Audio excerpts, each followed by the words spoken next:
All right, this is part 2 of our quantitative data analysis and measures of central tendency.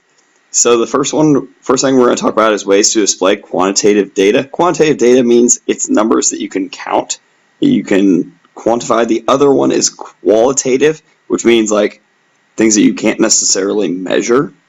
So we are just focusing on ones that you can measure on this one. So we have different ways to display this data, and we're going to look at 3 different ones. We're going to look at dot plots, histograms, and stem and leaf. Then we're going to take it a step further, and we're going to say from this data, from the way that we're displaying it, how can we describe the data? And that's going to be the bigger part of what we're going to do in this class, because these 3 you've already seen for a couple of years. So now we're going to take it one step further, and we're going to build on it. All right, so looking at dot plots, how to make it. Basically, you just draw the horizontal line. You say, here's a lot of numbers. These numbers range from 0 to 5. So I'm just going to label my axis 0 to 5. And then essentially I'm going to put 1 dot for each of these numbers. So here's a 3.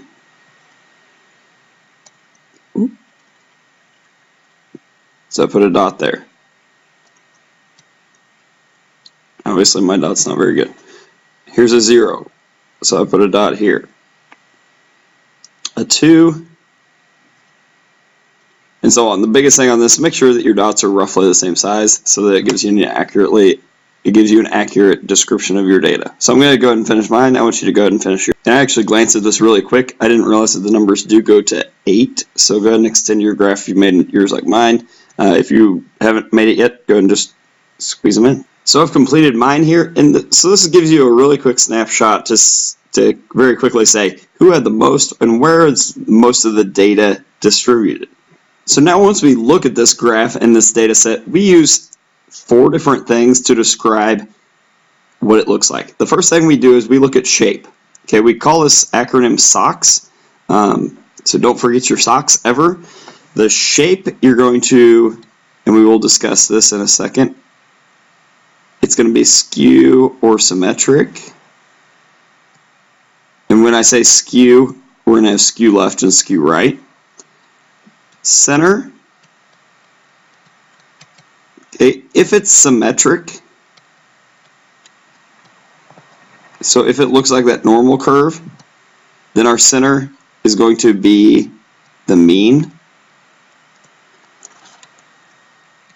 And then if it's skew, either way, we're going to use our center as the median, because the median will not include outliers, or won't weigh them as heavy, and it'll give you a better idea of where that middle is. So that's our 2 ways we can do center. And then our spread is going to be your largest and smallest.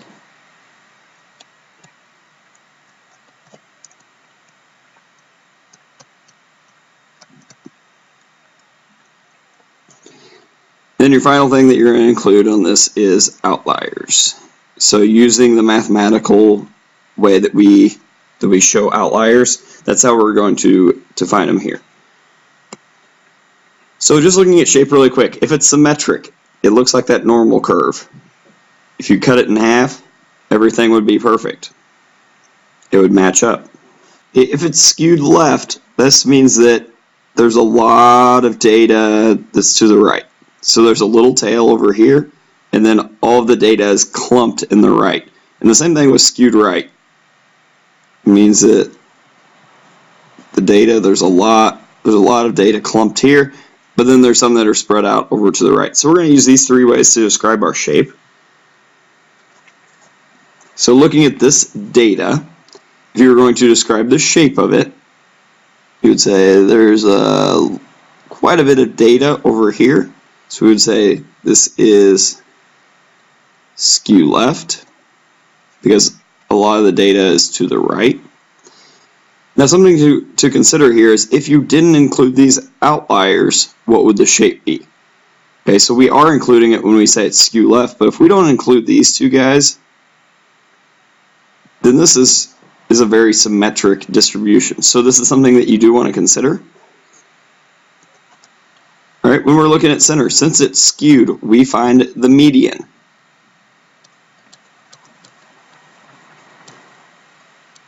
And when you find the median, it is 28. And then the spread is 14 to 33. Okay, and then outliers.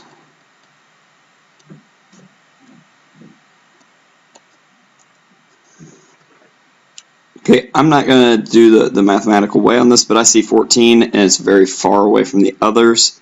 So I'm going to say 14 is an outlier. 18 is also another possible outlier. And again, you'll want to double check this using the mathematical way, but if there's outliers, we include them. This is a good slide to refresh you on stem and leaf. This is something that you've seen quite often, so I'm not going to read through all that. Reference it if you need it. Here's how we're going to make a stem and leaf plot. What you'll want to do is you want to find your lowest number and your highest number. Just looking at this data, 13 it looks like our lowest, and then 57 is our highest. So looking at the tens column, these go from 1 to 5. These are the stems. Okay, the stems are basically the tens column on this. And now we want to include all of our data. Okay, so we start at 13. 13 is our lowest number. We mark it off. We also have another 13, so we represent it with another 3. And basically what we do is we keep going through our numbers, and if it helps you to list them from least to greatest, I think that's also another good idea that helps you not forget. So then we also have a 19. So we just list these out. And here there's no need for commas or anything. We can just list them all out. And we're going to list all of them out now. So I want you to go ahead and finish this one. I'm going to finish it on my own as well. Important things to consider on this: if you have 30, you still include a 0 here. So it's 30, 31, 34, 38. And you include every single number and you make sure it's from least to greatest. So what I'd recommend you doing here is if you're looking at the skew of this, then you would turn it so that this graph had like 1, 2, 3, 4, 5. So you look at it from the side, and when you do, you see that this is skewed right. So you can definitely do the same thing from a stem and leaf as a dot plot. It looks very similar actually when you turn it on its side. This is something really quick, splitting stems. This is if you have like a lot of 20s. Okay, so you just have an overwhelming amount of 20s. You don't want to keep writing them all the way across your page. You can split it and make a high 20 and a low 20, and you kind of just split the data there. So we're not going to do this a lot, but it's definitely an option. I want you to complete this, check your understanding. So go ahead and hit pause right now and complete this. Okay, when it asks what percent of Alaskan residents are 65 or older, if it says the low outliers Alaska, that means we're looking at this, and it's 6.8. But if you look at the key down here, it says 8/8 represents 8.8%. So 6/8 would represent 6.8%. If you ignore this outlier, the shape is pretty symmetrical. Okay, that means that we're going to use, for center, we're going to use the mean. Finding the mean, it is, I believe, 12.8. I want you to double check that with your calculator though. I do not have a calculator with me. Really quick, making a stem and leaf plot and then describing it using socks. I do want you to hit pause right now and I want you to do this one on your own. Hit resume when you're ready to resume. Here's what your stem and leaf plot looks like. This one's a little different because it has a single number, which is 05, which should be just 5. Something you do want to write down here is you do want to write a key, so I would say like 4-0 is 40, just so you know exactly what these numbers represent. If you're doing socks, your shape, if you look at this shape, it is skewed right.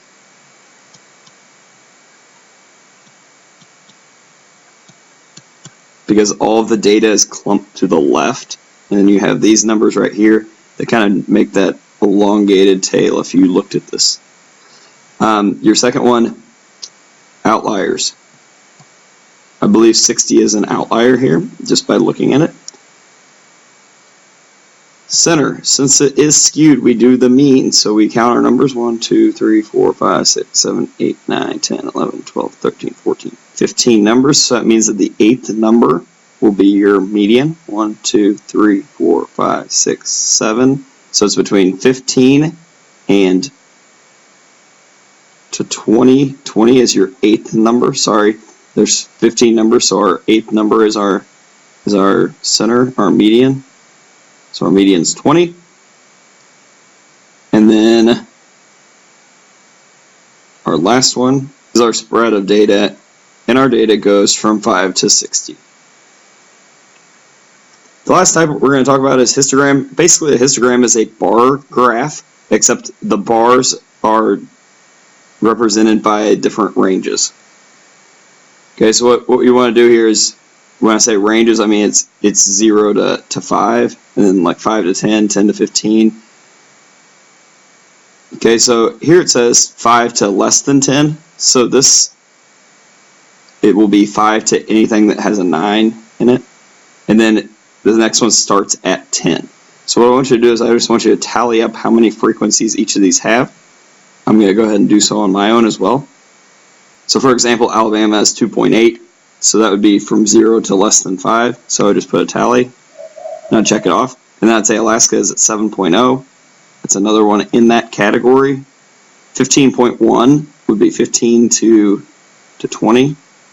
So we'd cross it off. So I want you to go ahead and finish this like this. So once I tally these up, I actually want to count the frequency. So I look, and this is 5, 10, 15, 20. This is 21. There's a frequency of 10. In this category, there's a frequency of 11, 4, 2, and 1. Okay, so what we can do with this is we can actually graph it in order to make the histogram. So looking at, we had 21, 10, 11, 4, 2, 1. So when you say it was 0 to 5, we knew that this was a marking. 5 to 10. So basically, each of these is going to be a separator. So what we said here was there's 0 to 5 and there's 21 of them.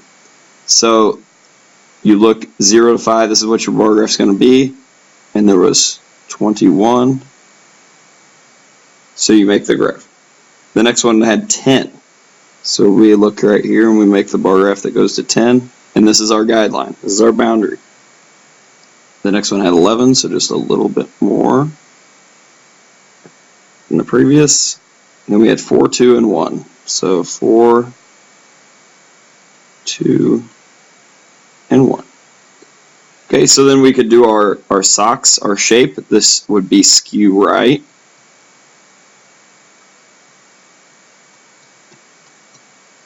Okay, we would want to use our median from our previous one. So if we have all these sets of numbers, looks like our median would be in this 5 to 10 category here. We could look at our spread. Our spread was our highest to our lowest, and then we could look for outliers as well. So we can view this data the exact same way, and in a way that I looked to find that skewness was I just kind of filled in right here to where I can see it, and it looks more like a graph that we're used to seeing. So I want you to complete the practice problems. Go ahead and do so now, and I will see you in class.